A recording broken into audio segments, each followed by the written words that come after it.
Alla fine sembra tutto così semplice, che problema c'è a fare push sul bottone rosso, scorrere e spegnere il telefonino? Per 10 giorni, senza eccezione. Se sei un ragazzo delle medie, se il cellulare è una tua appendice, è una parte del tuo stesso corpo.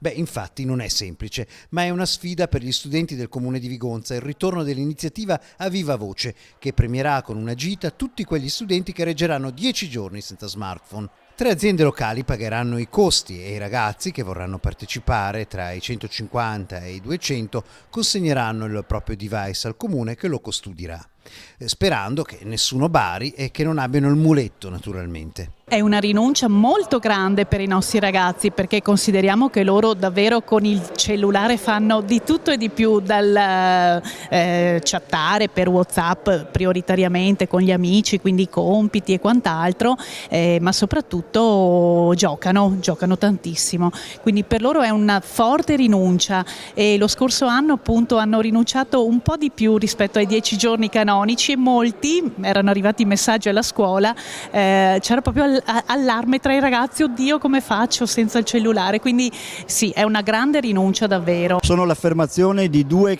obiettivi a carattere sicuramente pedagogico e formativo. Innanzitutto l'attesa, perché i ragazzi rinunciano per 10 giorni al cellulare, quindi non possono utilizzarlo, e secondo la fatica.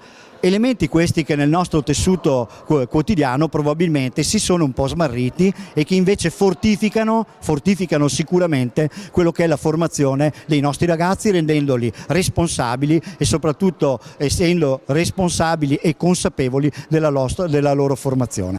Certamente è nel novero delle possibilità che qualcuno abbandoni la sfida per varie ragioni e si riprenda al telefonino, nulla di grave, ma nessuno si nasconde che lo strumento abbia una fascinazione da incantesimo. Perché noi sappiamo benissimo che purtroppo ci sono anche delle dipendenze dall'uso del cellulare, quindi questo è un forte problema che la scuola oggi deve fronteggiare insieme a tutti, ai genitori, all'amministrazione, a tutti coloro che entrano in contatto con i nostri giovani per aiutarli a crescere. Quindi penso che dobbiamo lavorare tutti insieme per aiutarli in questa sfida in cui noi crediamo.